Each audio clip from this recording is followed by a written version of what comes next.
Tokyo, May 1936. A geisha walks into a police station carrying something carefully wrapped in silk inside her kimono sleeve. When detectives ask what she's hiding, she produces the severed penis of her dead lover. For 3 days, she's been wandering the streets, going to movies, staying in hotels, and treating this body part like it's the man himself. Her name is Sada Abe, and her crime is one of the most talked about cases in Japanese crime history.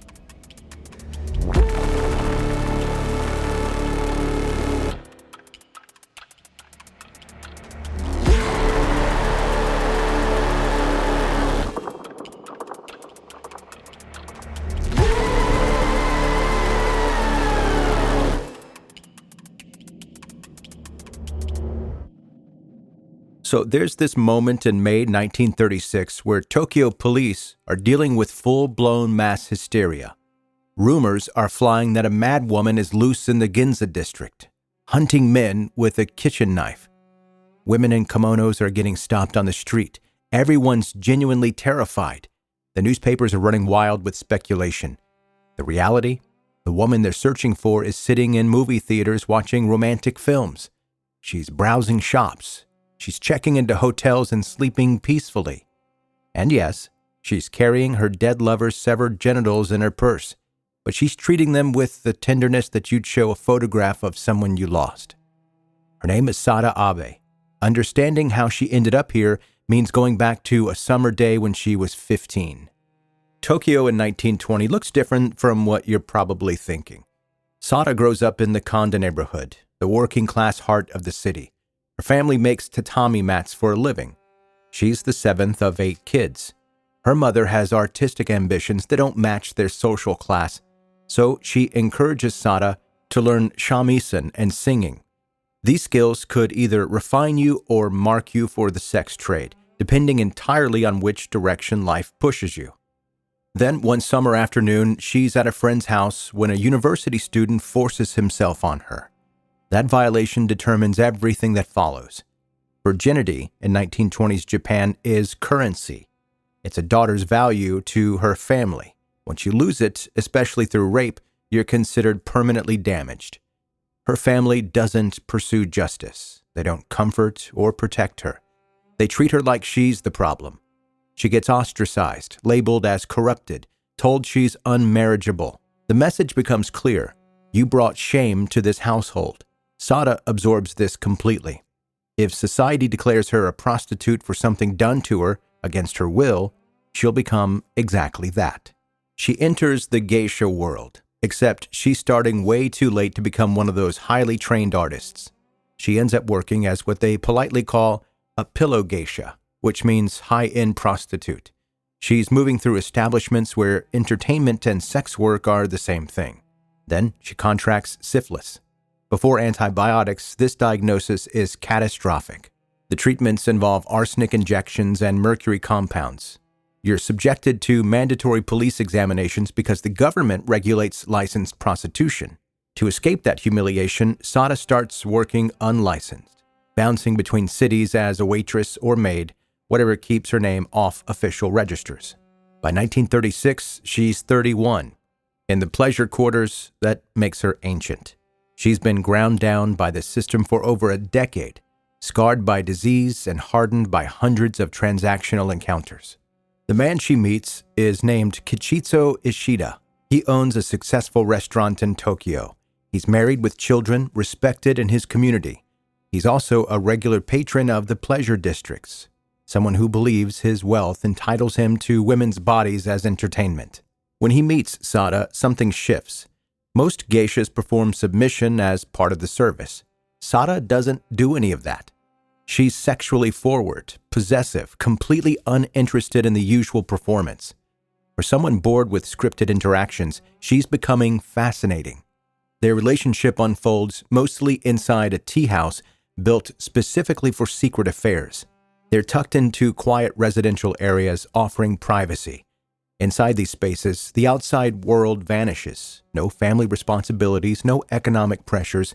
There's nothing except two people and whatever they're building together. They start spending entire days locked in these rooms. Heavy drinking, marathon sexual encounters, and at some point they introduce strangulation into their intimacy. This part matters. She's not forcing this on him. According to trial records and her testimony, he actively wants this. He finds pleasure in being choked during sex and how oxygen deprivation intensifies sensation. She uses her obi sash or a cord, tightening it around his throat until he's hovering at the edge of unconsciousness before releasing. For Sada, this becomes transformative. Her entire adult life has been about being used, being controlled. But holding his breath in her hands, that's absolute power. She decides whether he lives or dies. According to her statements, he tells her, quote, "It feels so good, you might as well kill me." So, on May 18th, 1936, she does. They're staying at a Teahouse in the Ogu neighborhood. They've been there for several days straight. On the morning of May 18th, while he's sleeping, Sada wraps her sash around his neck one more time. This time, she doesn't release it. There's no struggle, no knocked over furniture. It's quiet and intimate, the natural conclusion to everything they've been doing. What happens next defines the case. She takes a knife and severs his genitals completely. When police ask her why, her answer is disturbingly rational. Quote, "I couldn't take his head or body with me. I wanted to take the part of him that brought back to me the most vivid memories." In her mind, she's not destroying him, she's preserving him. She can't carry his whole body, so she takes the part that represents their sexual connection. A dead, castrated man can never return to his wife. He can never sleep with another geisha. He belongs to her forever. Before leaving, she uses his blood as ink. She writes on the bedsheets, "Sada Kichi, the two of us forever." She carves her name into his thigh. Then she walks out and disappears into Tokyo. Over the next 3 days, Sada wanders the city in what witnesses describe as a serene calm. She has the severed genitals wrapped in oil paper and cloth, tucked inside her kimono sleeve. According to testimony, she speaks to them like they're him, maintaining conversations with the body parts as though her lover is still present. She buys tickets to romantic movies. She stays in different hotels. She goes shopping. She's living inside a private reality where her lover remains with her. Meanwhile, Tokyo descends into chaos. The body has been discovered. The newspapers are exploding with coverage because every detail fits the erotic grotesque sensibility dominating 1930s Japanese media. Rumors multiply. Every woman in traditional dress becomes a potential suspect. On May 20th, police track her to an inn in Takanawa. When detectives enter, they don't encounter someone trying to escape. She's simply waiting. They ask for evidence. She calmly unwraps the bundle and produces the genitals. Multiple officers describe her demeanor as radiant or peaceful. She doesn't resist. The police interrogation creates transcripts known underground as the glossy record. The interrogators press for explicit sexual details, specific positions, frequency, the exact mechanics of the strangulation.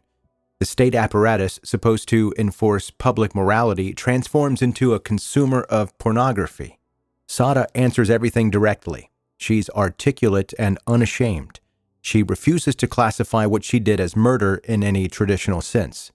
To her, this was a preservation, love extended to its absolute extreme.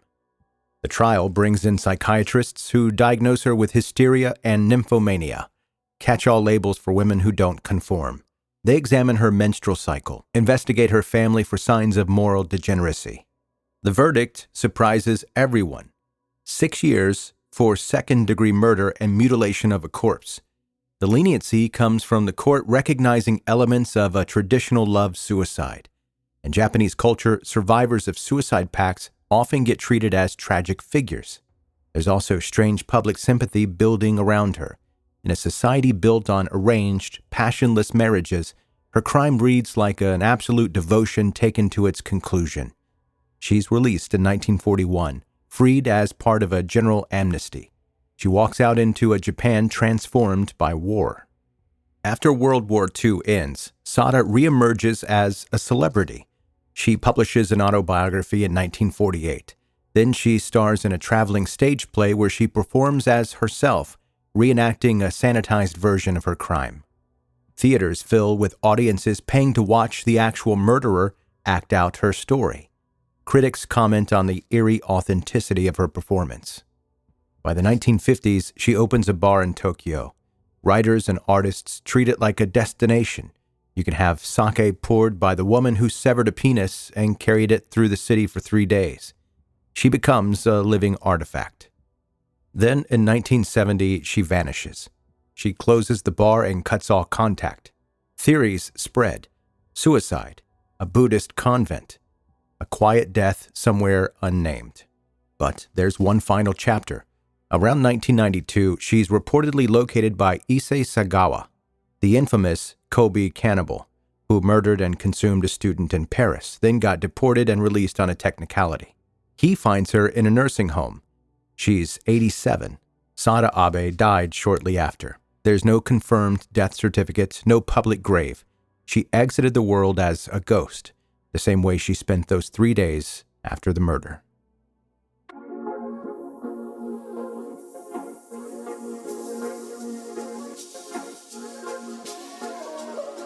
Thanks for listening to 10-Minute Murder, bingeable true crime stories. My name is Joe, I'm the host, and here's an email, subject, case selection. Hi Joe, how do you decide which cases to cover? Listener suggestions, personal interest, or something else? Omar in Flagstaff, Arizona. And Omar, thanks for the email, and I tell you what, it's 99% listener suggestions. Every once in a while, I'll come across a case and I'll think, oh, well, no one's requested that I do this, but it does sound super interesting, and I cover that case. And I tell you why I do it this way. Early on in the podcast, I was coming up with all the cases myself, obviously because not that many people were listening right off the bat. It took some time to build an audience, so I'm coming up with the cases myself. And then when people slowly started requesting that I cover cases, the more the podcast picked up. I was like, oh, this might be the key. I might be a dum-dum when it comes to picking cases. So I'll take myself out of that equation, and I did that. I just exclusively, just about, covered only listener-suggested cases. And that's what I've been doing ever since. So if you hear one, including the one today, 9 times out of 10, it was a listener-requested case. Hey, if you're a brand new listener to this podcast, make sure you hit subscribe wherever you are listening right now. Also go to 10minutemurder.com, all kinds of things there. You can sign up for the newsletter and send me an email like Omar did. Request a case, actually. You can do that on the website, 10minutemurder.com. OG listeners, I love you. Keep sharing this podcast with your friends and with your family. Also, keep in touch with me. I enjoy that. I like hearing what you think about different cases that we've covered here on the podcast. And I say we because I include you in that as well. If you're an OG listener, I consider you part of this podcast. You've helped me build this thing. So yeah, keep on with the feedback. I really do enjoy that. And that's going to do it. That's your episode for today. Thanks again for listening to 10-Minute Murder. See you next time.